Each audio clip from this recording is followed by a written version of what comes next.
میں نے بولا اگر آپ سکھزم میں دیکھیں گے تو سکھزم میں گرو نانک دیو جی مہاراج گرو گرنتھ صاحب میں فرماتے ہیں سو کیوں مندہ آکھیے جت جمے راجان. اس عورت کو کیوں برا کہیں گے؟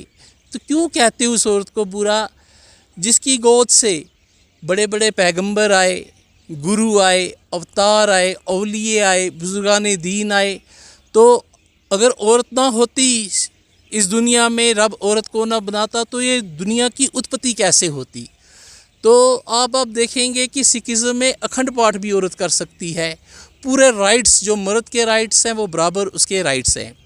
اگر ہم اسلام میں دیکھتے ہیں تو اسلام میں آپ دیکھیں گے کہ سورہ نساء، پورا نساء کا میننگ جو ہے وہ عورت ہی ہوتا ہے. تو دیکھیے پورا جو سورہ ہے وہ اس کا نام ہی نساء رکھا گیا ہے، کیونکہ اس میں آپ دیکھیں گے کہ سورہ نساء میں رب فرماتا ہے کہ جو عورت کے اس کے حقوق کیا ہیں، ایون کی جب جو پراپرٹی ہوتی ہے، پراپرٹی کی جب ڈسٹریبیوشن ہوتی ہے اس میں بھی جو عورت ہے اس کا وہاں پہ اس کا بھی حصہ رکھا گیا ہے ایز پر قرآن.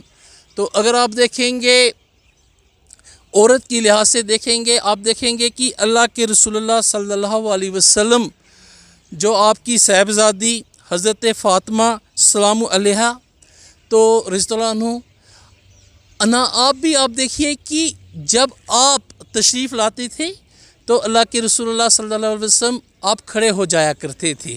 تو دیکھیے کہ بیٹی کی کتنی رسپیکٹ ہے، تو اس بیٹی کے لیے کھڑے ہو جاتے تھے.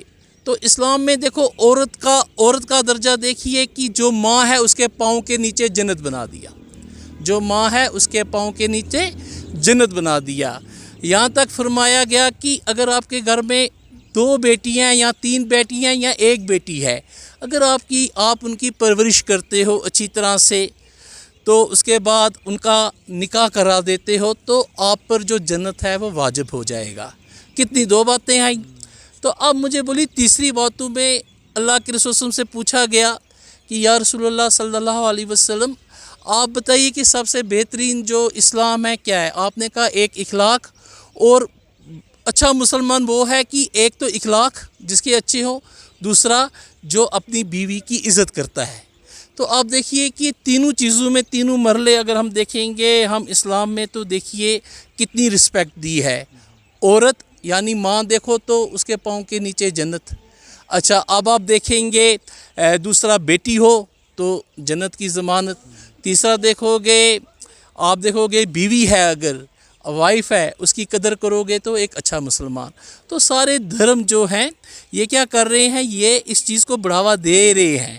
تو آج وہی جو ایک دھرم ہوتا ہے تو جب ہم ان کی پریکٹس کرتے ہیں تو ہمارا فرض بنتا ہے، چاہے وہ ہندو ہوں، چاہے وہ سکھ ہوں، چاہے وہ اپنے مسلمان ہمارے بھائی ہوں، چاہے کرسچنز ہوں، تو ہر جگہ جو عورت ہے اس کا اپنا ایک مقام ہے اور بڑا بلند مقام ہے. اب دیکھیے ایک چیز میں آپ کو یہاں پہ بتاتا ہوں کہ اب 2025 کا بھی آپ بات کر رہے تھے، اس کا تھیم رکھا گیا ہے، کیونکہ ہم لوگ جب کوئی چیز دن سیلیبریٹ کرتے ہیں دیکھتے ہیں تو اس کو پھر گہرائی سے دیکھنا چاہیے. اس میں ایک تو ہے اس کا 2025 کا جو تھیم ہے اس بار وومنز ڈے کے لیے، تو ایک آیا ہے وہ رائٹس، اس کے بعد ایکولٹی اور ایمپاورمنٹ. 3 چیزیں ہیں. تو رائٹس حق ہیں، تو اس کے بعد ایکولٹی یعنی برابر کا مطلب سلوک کرنا چاہیے عورت کے ساتھ. تیسرا ایمپاورمنٹ یہ ہے کہ ہمیں ایسا کرنا ہے کہ عورتوں کو زیادہ سے زیادہ ایمپاورمنٹ ملے. یہی میری میسیج ہے. Thank you.